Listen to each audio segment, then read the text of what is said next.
Et cet homme, Cavendish, votre héros. Il y a du mystère en lui, j'adore ça. Arrive-t-il à s'en sortir à la fin? Ça va dépendre de lui. Comment ça? Les personnages nous parlent, ils nous influencent, ils font des choix. Des choix? Ils décident de leur avenir.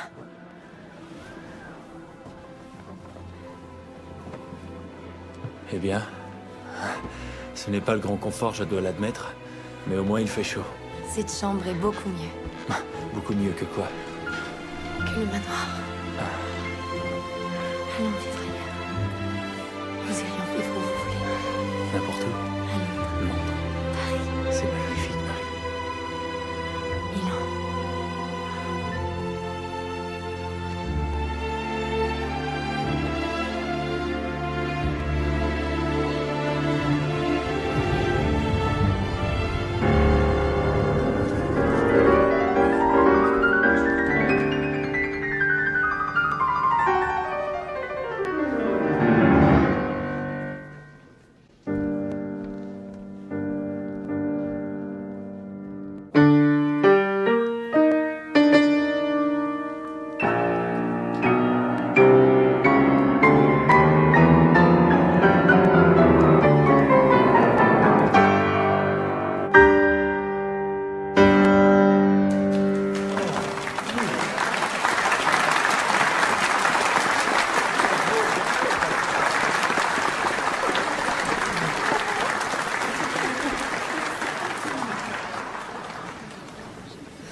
Sincèrement, plus j'avance dans la lecture et plus je l'apprécie.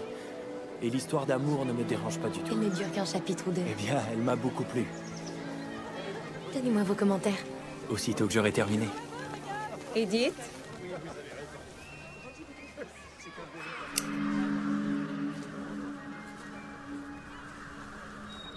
Est-ce un papillon?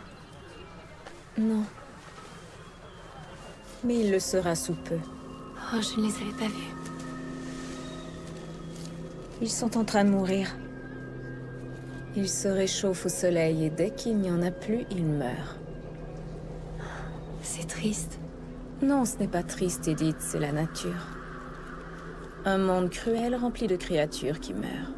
Et se mangent entre elles juste sous nos pieds. Ça ne se résume pas qu'à ça, je l'espère. Les belles choses sont souvent très fragiles. Chez nous, nous n'avons que des papillons de nuit. Ce sont de formidables créatures aussi, mais nettement moins belles. Ils ne jurent que par le froid et la noirceur. De quoi se nourrissent-ils? D'autres papillons, j'en ai peur.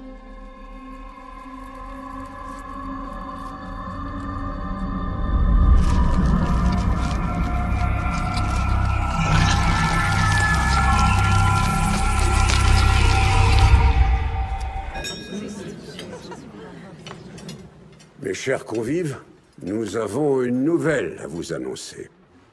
Sir Thomas. Merci, monsieur Cushing. Mesdames et messieurs, quand j'ai mis le pied en Amérique, mon cœur était habité par un désir d'aventure. On sent dans votre pays que le futur devient possible. Vous m'avez témoigné votre amitié et je vous en remercie, mais c'est désormais le moment des adieux. J'espère vous revoir un jour. Peut-être sur un autre continent. À une longue amitié. À une longue amitié. Excusez-moi. Désolée. Edith, Vous nous quittez. nous devons rentrer immédiatement nous occuper de notre domaine. Rien ne nous retient en Amérique. Je vois. Votre roman. J'ai lu les nouveaux chapitres, je vous enverrai mes commentaires. C'est très aimable à vous, merci. Voulez-vous connaître mon opinion? Si vous insistez. C'est un roman à l'eau de rose sans intérêt. La douleur que vous décrivez avec un tel sérieux, la souffrance, le deuil, On voit que vous n'y connaissez rien et que vous répétez ce que d'autres auteurs ont dit avant vous. Taisez-vous, ça suffit. Vous vous acharnez à décrire les tourments de l'amour alors qu'ils vous sont totalement inconnus. Je n'ai pas encore fini. De quoi rêvez-vous? D'un homme gentil? D'une âme perdue, à purifier? D'un oiseau blessé que vous pourriez nourrir? La perfection n'existe pas en amour, Edith.